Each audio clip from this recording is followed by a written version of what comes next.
wazabuni wote waliopewa kazi ya kuleta vifaa kwenye kituo cha afya, wote walioko ndani ya mkoa wa Iringa, kesho saa 8 mchana wao wamewasilisha vifaa vyote katika eneo hili.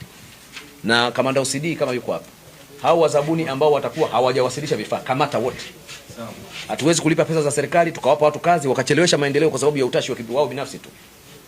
Kwa wote waliopewa zabuni za kusupply vifaa kwenye mradi huu ambao kimsingi ulitakiwa kukamilika miezi 5 nyuma iliyopita, kesho saa 8 mchana wao wameleta vifaa hivyo kwenye kituo. Na wale ambao watakuwa hawajawasilisha wakamatwe haraka sana. Tumeelewana vizuri? Maana hiyo itakuwa ni hujuma dhidi ya miradi ya serikali. Haiwezekani tunatumia mifumo ya wazi kutangaza kazi ili watu washindane kupata kazi, tupate watu wenye uwezo kuhudumu katika hizi kazi, alafu wanaopata nafasi wanachezea akili za watu tu. Sasa hapa kila kitu kimekamilika isipokuwa vifaa ambavyo watu wameamua kutokuleta kwa wakati tu. Kwa nadhani kesho, Mheshimiwa Mkuu wa Wilaya, nipate taarifa ya nani kaleta, nani hajaleta, na OCD unipe taarifa nani umemkamata kwa kutokuleta. Tumeelewana vizuri?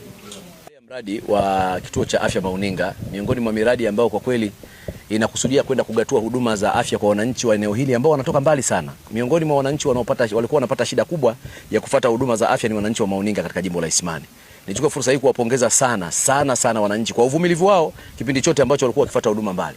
Lakini pia tuwaondoe mashaka sasa kwamba ile ndoto ya kuwa na kituo cha afya cha uhakika ambacho kinasogeza huduma karibu na wao imekamilika. Leo nimetembelea mradi huu, yako baadhi ya mambo yamefanyika vizuri na yako baadhi ya mambo hayajafanyika vizuri. Baadhi ya mambo ambayo hayajafanyika vizuri ni hao wazabuni waliopewa kazi ya kuleta vifaa vya kukamilisha kazi hii ambao wamechelewesha kuvileta na matokeo yake tumechelewa kukamilisha mradi. Kwa maelekezo yangu ni haya yafuatayo. Kwanza kabisa, wale wazabuni wote ambao walipewa kazi ya kukamilisha vifaa ni lazima ndani ya siku ya leo na kesho wao wameleta vifaa vyote hapa. Na vifaa vyote vikishafika hapa ndani ya siku 7 viwe vimefungwa na kituo kiwe kimekamilika.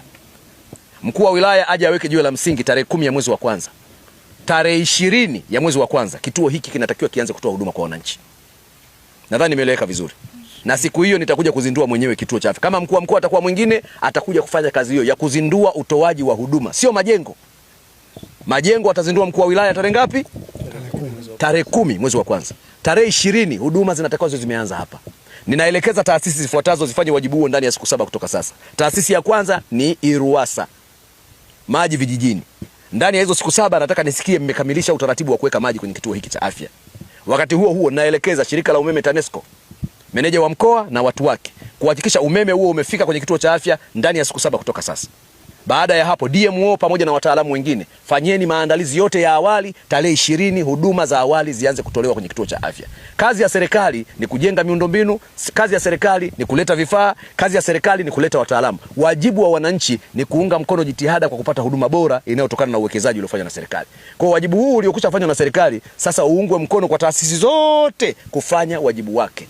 Na mwisho ni waombe wananchi wenzangu wa Mauninga katika jimbo la Isimani tuendelee kuunga mkono jitihada za serikali kwa kutunza miundombinu bora iliyojengwa kwenye kituo hiki cha afya ili iendelee kuwa bora leo na kesho na iendelee kutusaidia. Ni imani yangu tarehe 20 tutakutana hapa kwa ajili ya huduma bora za afya zitakazozinduliwa rasmi. Asanteni sana na niwatakieni wakati mwema.